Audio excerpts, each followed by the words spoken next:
MSD. Tous les mardis de 9h30 à 10h15. Contact 22 22 51 66 70 41 09 27 99 48 35 45. Email msdlomé2008@gmail.com. BP 60 254 B Lomé Togo.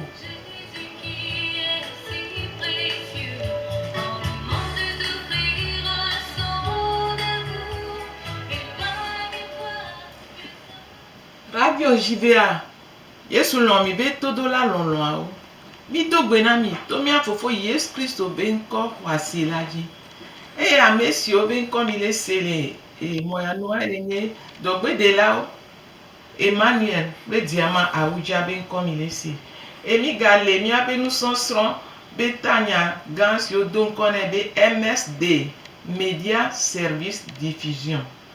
egbea mi le ja le mi abe nu sonsron ke mi to eji so pe ape gomejeja so popu mi abe nu sonsron be tanya gao ke odo kona be Yesu be ha be doda si gangan ameneo si ponku mena ma ube ha mi le gbon be ma ube ha be doda si gban elenyi be ma ube pupopea enye avako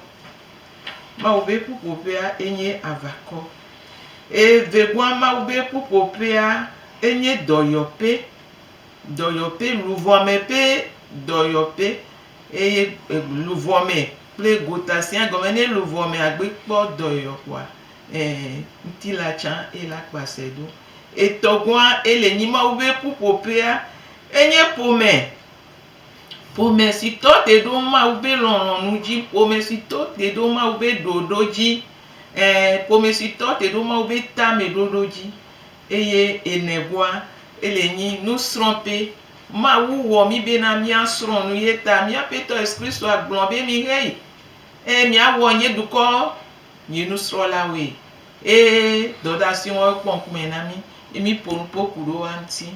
egbe ami le jale wa patan so popu kengbe mi la wu epe anu egon be ma wa dodo be ma wu be nye ji be na mi ape mi eviawa ya zole ye be dodo nu enti be so doda si won so do afo jinami ki a mi la dogbera mi la ye jinami ma wunu se on katato ti pople anigba wala papa mi de akpe na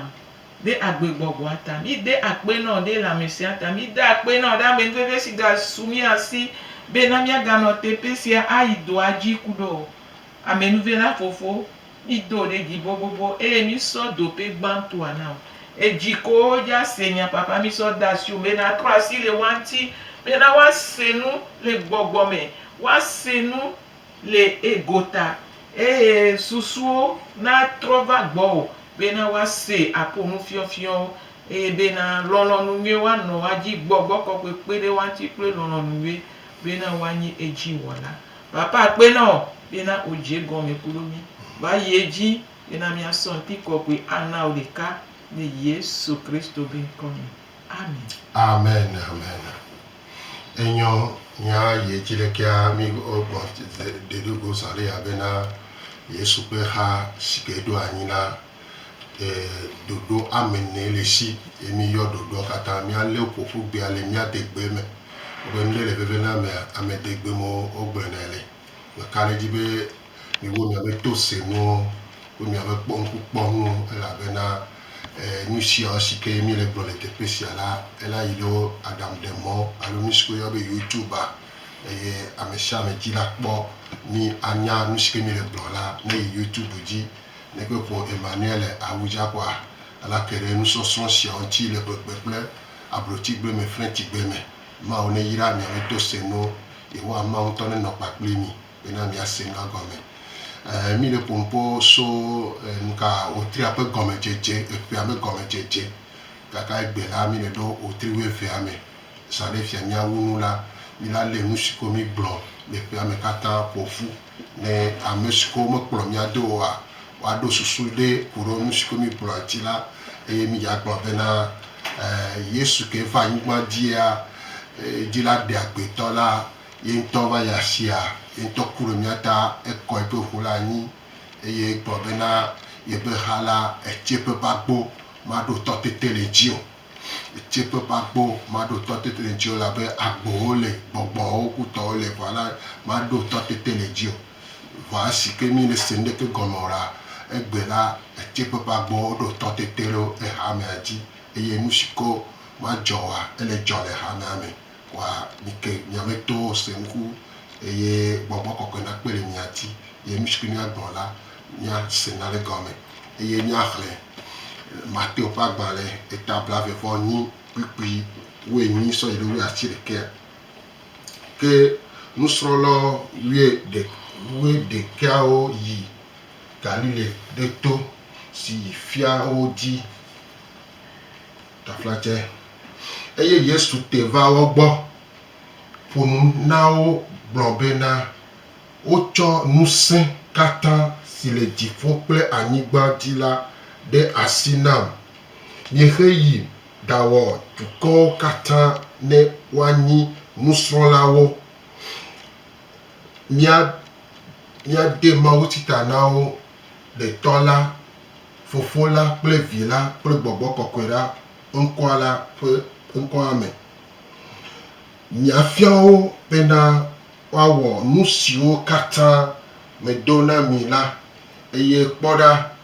nyela meli plemi nkekiao kata vasere ihiape nuwume miheyi dawo tuko kata ne wani nusolawo miade mautita nao de fofola ple vila ple gbogbo kokwela nkwame miafiao pena wawo nusio kata medola mila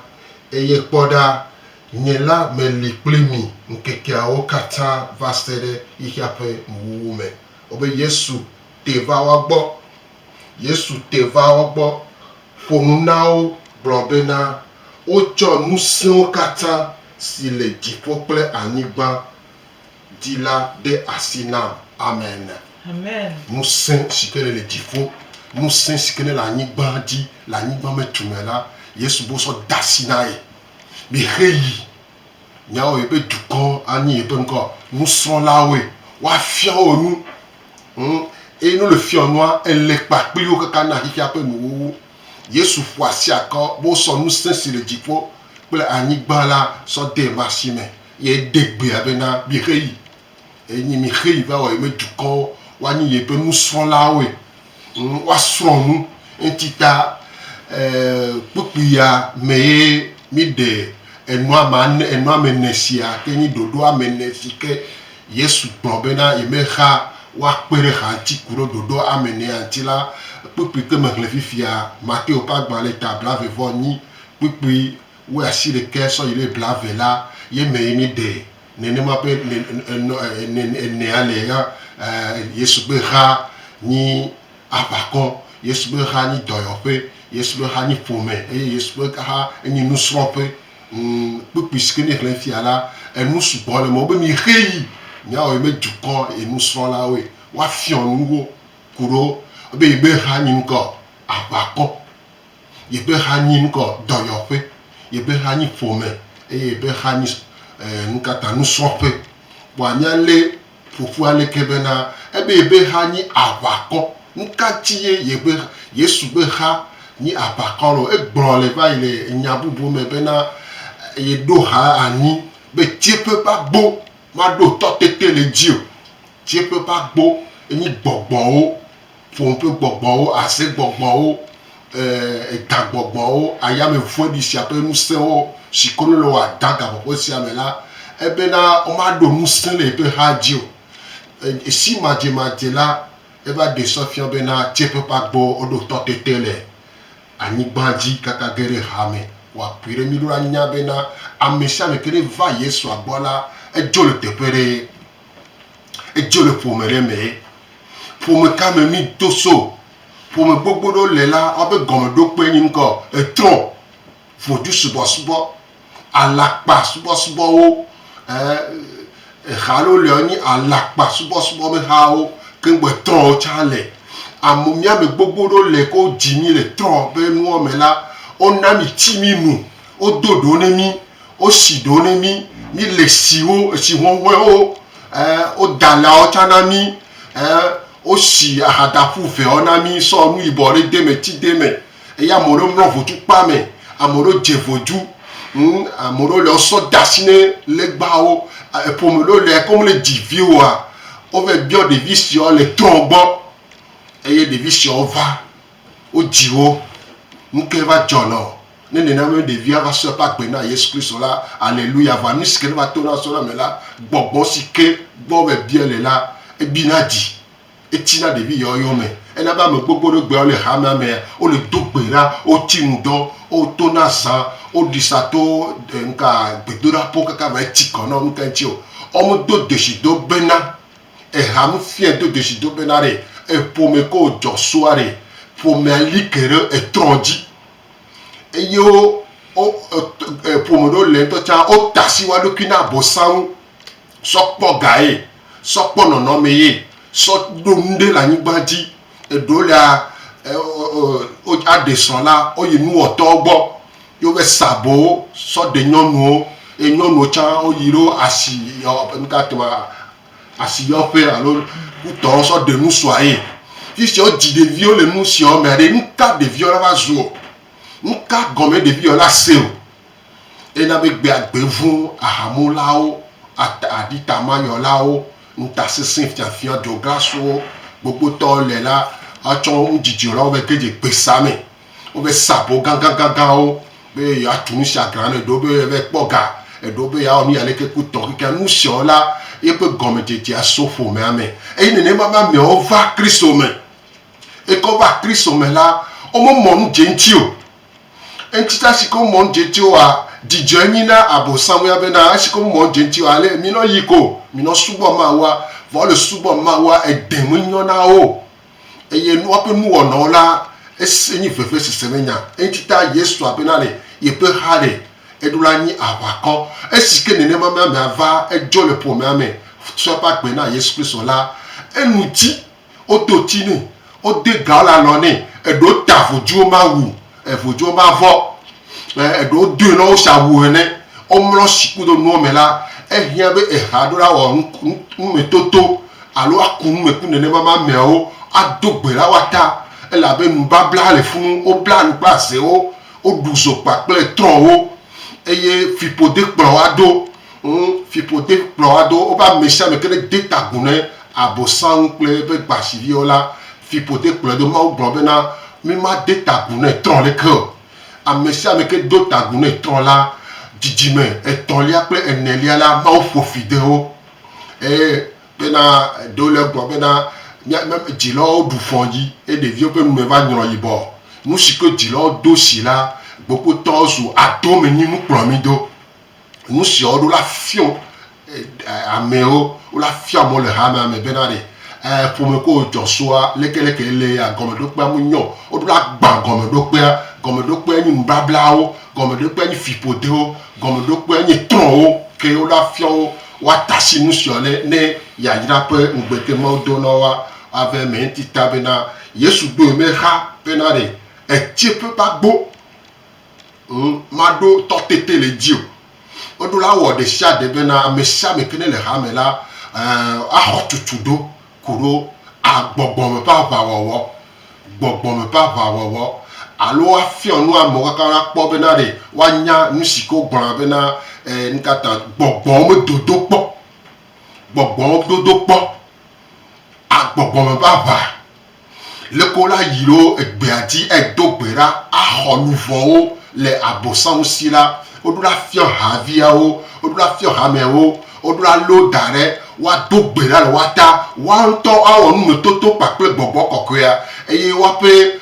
nubabla si ke wɔ kudo trɔwo labe ame ɖewo wɔ nubabla kpakple mamiwo ame ɖewo wɔ nubabla kple tɔxɔsuwo wowɔ nubabla sakpatewo wowɔ nubabla kple davodzowo hebiesowo nana yekple enuwo gbagbagba zã esi wova Kristo me wole se ne ketɔ gɔme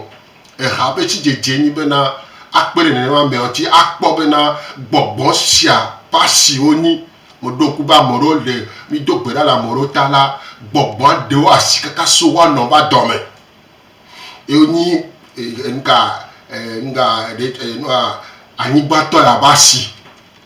yo o ta vɔ ne emlɔ xɔa me epena ɖewo gbogbo ɖewo ke gbɔ va ɖe to egbe la nyɔnuvi sia la mele bɔtɔ ɖe ne o dɔtasi gã aɖe ŋutɔ ye mawo wɔ le pa gbeti ke gbe te le de ata da bɔ ame gbogbo ɖewo lea ye wo buzo ŋdɔku ɖewo ame ɖewo lea ke gbɔ ɖa de wɔn nɔnɔ la nyɔnua si eɖokui kɔ ɖo kɔpu me nusɔtsa si kɔ ɖo kɔpu me yewo kɔso la bi ɖe dzi ʋuʋi nyuie ɖe enyi zowo ɖu bena ame ɖe wɔ gbegbe me nya alo kutɔ la ku alo ŋɖe la dzɔ le dzi eye nenema me yewo dzi ɖeviwo le la leke ɖevi siwo la nɔ lo leke ɖevi siwo la nɔ lo ne va xɔ yesu si aƒetɔ ƒe de la ne la ɖe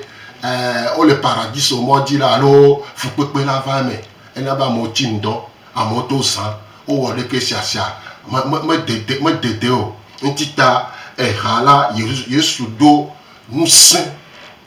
ehia bena woɖo aƒonuƒo ne eha la wobe nya la ŋusẽ le me mawo ƒe nya la ŋusẽ le me eye no le fiɔ nu amewo le mawo ƒe nya la si ke ŋusẽ le me la ye wosɔ de gbedodo la me la ekakutiwo la ŋe kɔsɔkɔsɔ la gbã ekawo la so nubablawo la kaka keke fiƒodo la kplɔe do elabe nua me tɔn eye le wɔ dɔ le ame ƒe agbe me etrɔ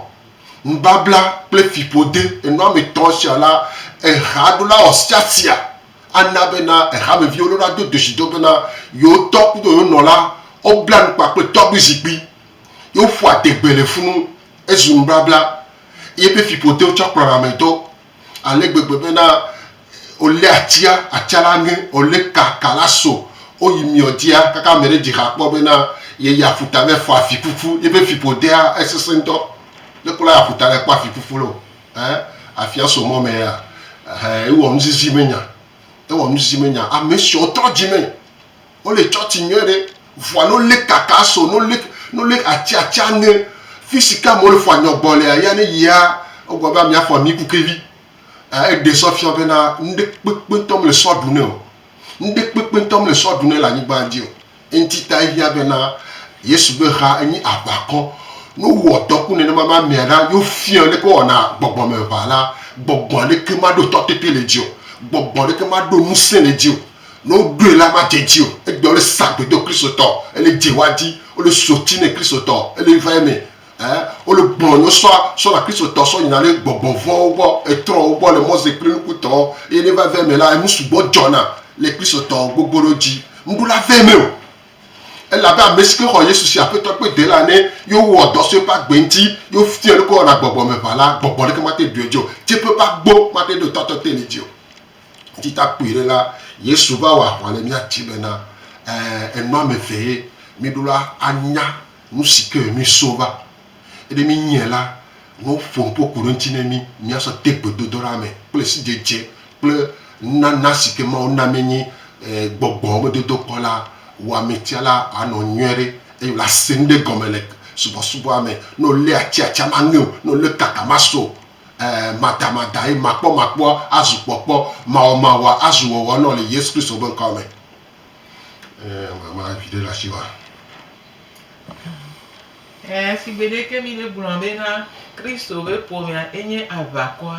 efiɔ bena ewo kodzo le vivitia me va kekeli mea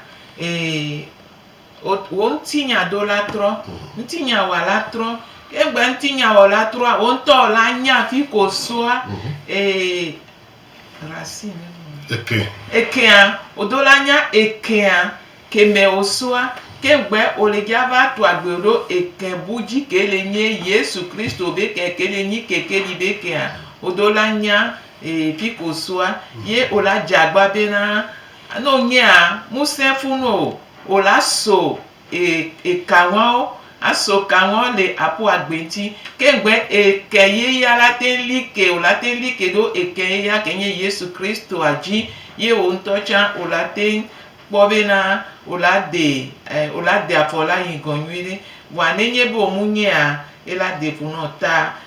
mawo be ƒuƒoƒea ele bena o la kpe ɖe ame anti edo la nya vovototo na viviti ke me besoa ye kekeli me ke ya ba gejea eja doli agbeja to agbeyeye do Kristo me ta enya edowowo enya si jeje enya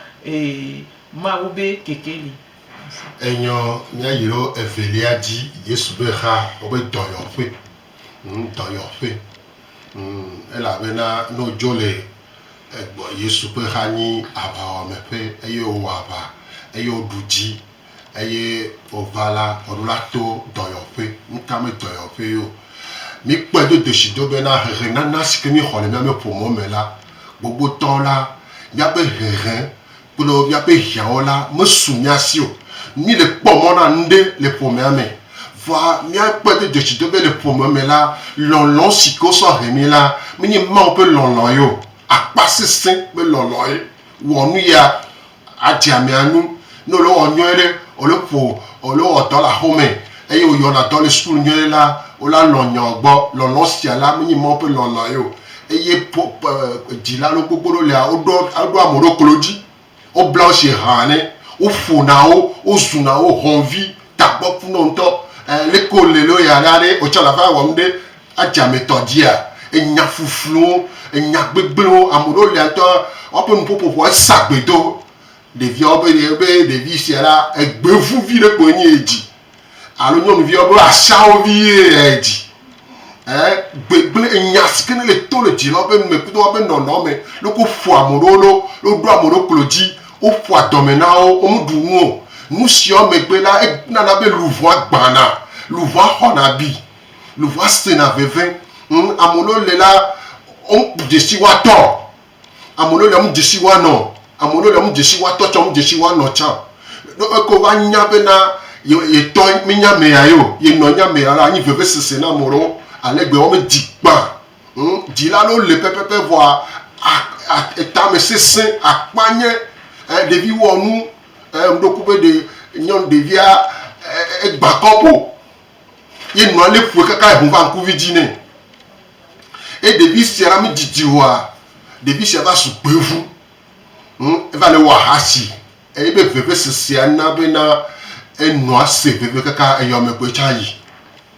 ela be na renana gbogbo lo la mo le tepo nyanto mi le pe be na mi o renana nyoto egbe ala devio jagran edozu aditama edozu beku egbe yola ahamumu efiafia do klasu nusioso ahome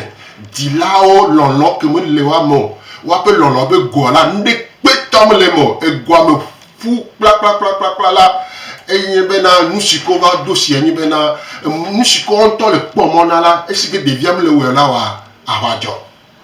nusike devia cha le pomona kuro toku non ti am le wela wa eni veve sese pole nu be na e va vere me deviro le esiko le disala po be amolo le busala da kudo apono nyoto esike va home e va po be sokume kudo de si fu fire ko le wa ke le seveve la nusike le pomona la ena be na o so apase sen oblibo nyo be me biwa e po la so nyo le fa kwa nu sho na be na me devi gbogbo lo jagan e do lo tina nu zizi me on pona jijo gbere ke gbo o te place koko vivi na va devi ro gbo to cha o lo po dun nu koko nlo e la be o be jigba o le seveve e na be Yesu be hala me ni be ntina me doyoyo de po yo e me to ale vevere e la be ame gbogbo lo le o hwa bi le wa pe louvo me la o ma te po jijo edole akpanye tamesese ntasese amewu amezuzu agranjeje dada o pe amoro le la o tinju me npe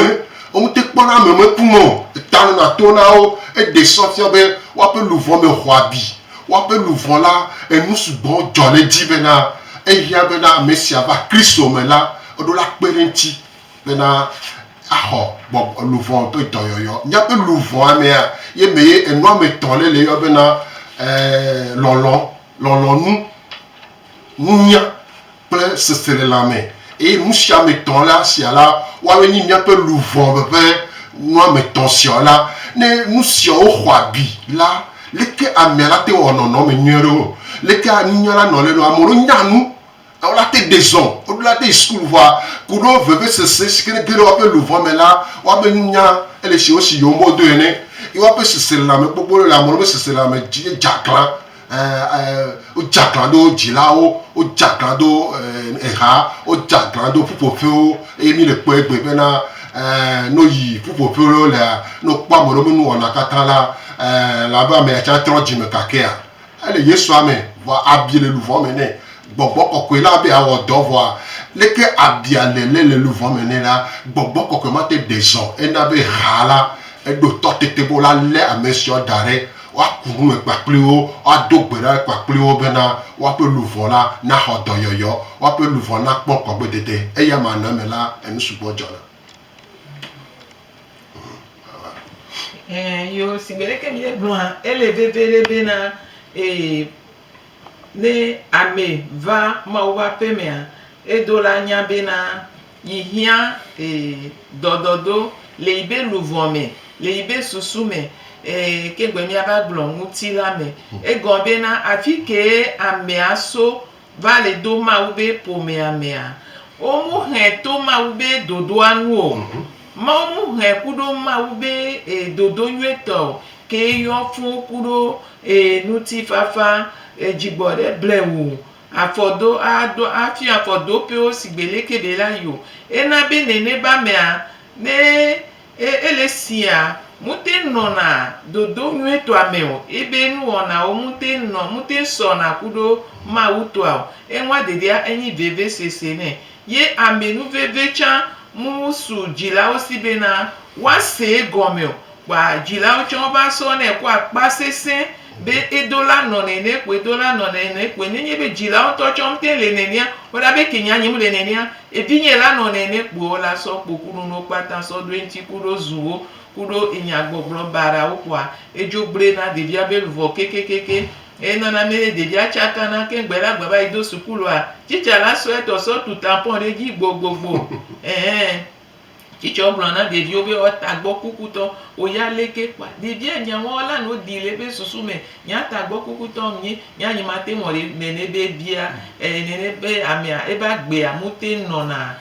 dodo nwe toju pa ne baba ha mechan awo mute kona ido kwe kakala ho amebu pa nene ba mia ehia be na nene ba mea ehia be na ola kpede nti ola so lono tohere so neli maube eha me mauba wume jigbode tohere ade mau atrofa mau de nene ba mea me apa mau de me kuru maube nono me maube de maube nu popo maube tadojinu no ati de globe mauba wume a enye doyope wa idoda sinwa eku maube ha yo apekaka etonle ni yesu ha eni pome wa so gbe adasine madam apekaka sibele kemi le blanc maube maube ha pome ninye maube pome si tote do maube dodoji pome si tote do maube lononuji pome si tote do maube lonoji emi la kpo be na pome o patan o to eji kuro anyigbaji patan to eji kuro pome deka kenye nyonu kuro musu be kadede to esron dede me eye devi o funuye pome jot so ewa ma wonto eso ebe kpode mu sona sotu ebe pome a enu anti mi do gbeda mi gbo ma wuto ma wu vi ma wu gbogbo kokwe mi la gba te nglobe ma wu to ma wu gbogbo kokwe ma wu vi nene ma wu to te etu ebe pome nene be ji be na mi aye ji enwa enu antia ma wa ebe ji etrodo pome nti ale gbegbe ye be na afodope pome na afodope amisiam na doda si amisiam le pome me ke ma wu nye ma fofoa ma wu vi ma gbogbo kokwe o le kadede me pri yo wona de pepele de ka wo me o mu mo de pepe mu le wa me o ye nye be pome chato te do ma wu to ma wu vi ma gbogbo kokwe e fi o be na pome a mo de pepe mu do la no mi ame o mi do la pome a do la no ma wu be do do nu ale gbegbe be na lono e la nye nu ke la le pome a de asi pomea ela le lɔlɔ ela nye nu ke la le pomea do te sigbe fofo ke nye ele ma obe tepe dada ke le gbɔgbɔ kɔkɔ be tepe evi ke le fofo Yesu Kristo be tepea lɔlɔ ela le wodo lɔlɔ ela bla pome wa kplikplikpli lɔlɔ ke efɔ bubu de kpekpe mu le eme o lɔlɔ ke mu tɔna te do mu tɔna te do ŋde kpekpe dzi bena o do la wɔle ke ŋgbe la yi le ke awo ma wo be lɔlɔ ke de bliboa ke lɔ mi ye miatɔ tsa mi dzina be lɔ mi mi nya nu si ta be lɔ mi nenem be lɔlɔ ye edo la bla pome de kpekpe ɖeka eye lɔlɔ wa nu ke we le pomea ele lɔlɔ wa nu ke nana nuɖuɖu pome wa nu ke la na be lɔlɔ wa la tɔ te sese ɖia ele nyi dokui bɔbɔ ela le kudo enye enua me tɔn ke la le lɔlɔ wa ebe la tɔ te sese ɖe la ɔdɔ se ya nyi dokui bɔbɔ bɔbɔe nyenye kudo tufafa ame bubu mi do la le pomea mea ame sia ame la bu nɔvia fofoa la bu srɔ̃a ku viawo asɔna kpɔ ɖe ŋu bena nene be yi ne wa ye dada la do eme ɖeviwo tsã wo la kpasɛ do ame bubu ame nɔvi bubu anya vevevede le pomea me enu yayra gã ke ma wo na le anyigba dzi wa enu kpɔtiwo ehlɔa wo dzava tsɛ ede kpe ko dzava tsɛ vɔ enu ke ma wo na wa enye pome wo do la le bene atɔ te do ma wo ke na wa dzi ye o la de mi la pomea fofoa la kpɔ egbɔ bena ame bubu la tɔ te do ela nɔ pome wa me dokui bɔbɔ ke so kaka dzime dokui bɔbɔ ke so kaka dzime gɔme ma wo kpɔ na miaƒe dzime eye tɔnbɔe le nyi bɔbɔe nyenye ke le demɔ be ame sia ame la nya be kafla gbagba pe le yisi kafla ye la te dzagɔ ye ne nɔviwo to na be o da afɔ dzi nya gbaɖe enya nyenyi fofo enya nyenyi dada awo lɔn be o da afɔ dzi kpa lɔlɔ wa evɔ mi la sɔ ke mia nɔnɔ kɔa mi la tɔ te do ma wo be dodoa nu eya ele vevede bena enua me tɔn wa la le lɔlɔa da asi le pomea me eye gasɔ ye dzia ma wo na dɔ da asi ame sia ame le pomea me ma wo sɔ dɔ da asi sɔ na fofo ke nye tɔ le pomea me bena ela lɔn ebe pome ne ela lɔn ebe pome sigbe leke ma wo tsa lɔn mi mu ka mia be vodada o mu ka mia be leke mi te le wɔ ɖe dzi o fofoa tsã ela lɔn ebe pomea kudo dziblibo lɔlɔ efia be wola kpɔ pomea ta akpɔ pomea dzi awɔ nyuie na pomea atamɔ na pomea afie afɔdope afie mawo be mɔ ana be pomea ela like ye mawo sɔ dɔ ɖe asi sɔ na nyɔnua tsã ele nyi bena etsã ela fiɔ mawo be edzi ela ƒo mawo be dzi ɖo pomea me mawo be dzi ke nye tufafa ŋutifafa dokui bɔbɔ nyɔnua ela sɔ nene be nuwo sɔ kplɔ ebe pomea etɔ la nye kpɔ ɖe ŋu ela nye kpɔ ɖe ŋu ye le ŋua mea nyɔnua tsã la nya be kpe ɖe ŋutɔ ye nye le pomea me kpe ɖe ŋua egblɔ nya sugbɔ ɖo va bo la kpe ɖe amea ŋutia mu nye bena o la kpɔ ebe gbagba pe alo vodada wo va kpe ɖe ŋuti kɔa dɔ ɖe asi wo xɔ to ma wo gbɔ o la wɔe bena adze ma wo ŋu eye ɖeviwo tsɔ la nya be mawu le nɔ te kpɔ yiwo be yiwo la bu yiwo be dzilawo lododo va gba le gblɔ nene be nyawo sugbɔ egɔme o ne gbekegbo dziwa o le sigbe ego gbaloe o le dza trɔ tu agbewo ye ewo ɖevi ko do afɔ anyigbegbe yi o tɔ azɔli zɔzɔa o do la nya ba me ɖe kplɔ kaka o va ɖo funu ye o la de mɔ be dzila o la tu agbewoa kakaka o la va ɖo afi ɖe o la va tɔ sukulu yi o la de mɔ be dzila o va si la nɔ eme o la va kpla dɔ ya o la de mɔ bena wa kpla dɔ wa fiɔ edoa wa fiɔ afɔdoƒe ehia agbetɔ ba agbea o tu ne ta ɖeviwo tsɔ la nya be yewo hia be wa tu yewo be agbe le ma wo be ɖoɖo nu eye o le nɔ te kpɔ dzilawo be lɔlɔ ta wa hã o hia be wa bu dzilawo blibo bena dzilawo ate tu wa be agbe alo ma wo be lɔlɔ nu eye mi la gba nya bena mawua ele dzi bena miasɔ ebe dzi sɔ ƒo ɖo miaƒe eviwo me woatsɔ la sɔ mɔ be dzi sɔ ƒo ɖo abe viwo me ta sɔsɔ ke amenuveve asɔsɔ ke kó ame nu veve ela nɔ ƒome wa me bena ame sia ame la te gblɔ ebe nya ela te sɔ ebe susu sɔ va ye wogblɔna bena wotu ƒome woma miɔ nu na ame ɖe bena eya ma ƒo nu ƒo le nyi ƒomea ta mi le do enu mi le do ŋku nu dzi na mi be ƒome mea mi va be miaƒã nu ye ene miate ŋe nu nyuie enu ƒaƒã ele miaƒe nuƒoƒoƒo me miaƒe afɔɖeɖiwo me miaƒe wɔnawo kpata me eye mawo le nɔ te kpɔsɔ mia gbɔ. Enyo akpe donc amia yi ɖo enelia dzi Yesu be ha enyi nusrɔ̃ƒe English be school mi gblɔ ga be school donc ale be me nusrɔ̃ƒe enyi Yesu be ha enukɔ srɔ̃na ena Yesu gblɔ be mi xe yi miawɔ be dukɔ yi ƒe nusrɔ̃lawoe miasrɔ̃ nu le Yehowa ƒe afɔte si ke Marie kudo Magdala esi ke Marie tsã bena ya nyuietɔ la wobe mate xɔe le si o eva nɔ anyi ɖe Yesu ƒe afɔte le se nusɔsrɔ̃ si ke ne kpe ɖe ŋuti ene ŋuti ta Yesu be xa eɖo nyi nu si ke teƒe le si ke woafiɔ ale si ke ame la nyi Yesu be nusrɔ̃la ene alo nusrɔ̃vi ela Yesu be xa ame sia ame ke ne le hame la enyi nusrɔ̃vi alo eɖo la srɔ̃ nu wa ame si ke gbe ma srɔ̃ nu wa menyi Yesu be xa me Yesu be xa enyi nusrɔ̃ƒe enyi bena woafiɔ ale si ke nyi lɔlɔ woafiɔ ale si ke wowɔna dɔ ye woafiɔ ale si ke kɔkɔnyenye ƒe agbe woafiɔ ale si ke wotrɔna dzime woafiɔ ale si ke woɖena kuku woaɖe kuku wodze tsã alo me dze agɔ tsã wa ɔɖo la nya kuku ɖeɖe ame sugbɔ be me sɔ ke o vɔa gbe ko miado la ŋusɔ ke o elabena vevesese le ge ɖe ƒe dzime ŋuti ta woɖo la fiɔ nu woɖo la fiɔ nu hamea me eye no fiɔ nu ha ame sugbɔ le hamea me la eƒomewo la woazu paradiso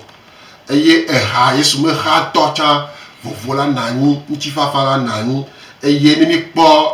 nuka dudɔnunɔlawo alo gɔvɛnɛntia ame sia ame si ke nyi kristotɔ le gɔvɛnɛnt ma me alo le dudɔnunɔla ma me gakutɔ la ɔla kpɔ be ɖɔɖɔɖo nɔna dua me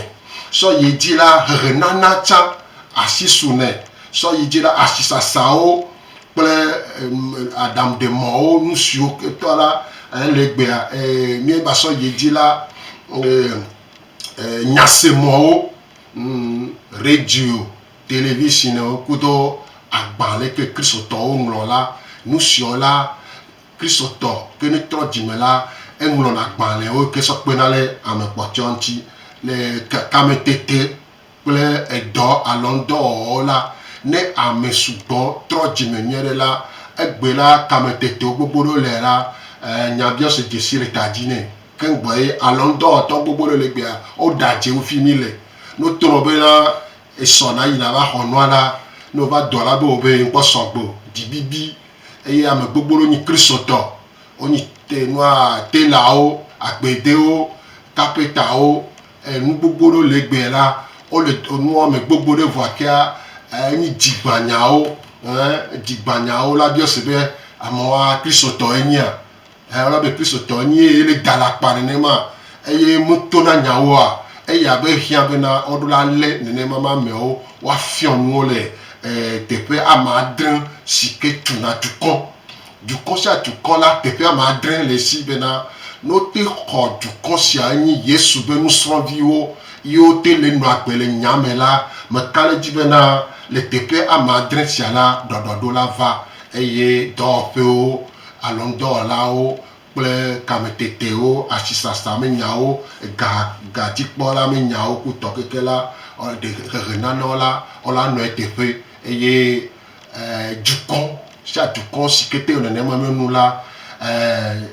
yayra ƒe ŋgbe ke mawo do la ezena le me vɔ ne be le wɔ ema kpa saga la ena be le akpɔ egbe bena alɔŋdɔwɔtɔ gbogbo ɖo le afiƒode kplɔ wa ɖo woɖa dze fi mi le mu nɔna nyateƒea me la wa eyina vevesese be nya nyawo gamevi ɖe kpɔtɔ ne mi le gbalẽ do ŋku na be Yesu be ela ke nyi nusrɔ̃ƒea ehia be míasrɔ̃ nu le Yesu be afɔte le nyi bena míanya bena nkekea Mawu na mí ta edzina be yada afɔ dzi na mí la dze nkekea gɔme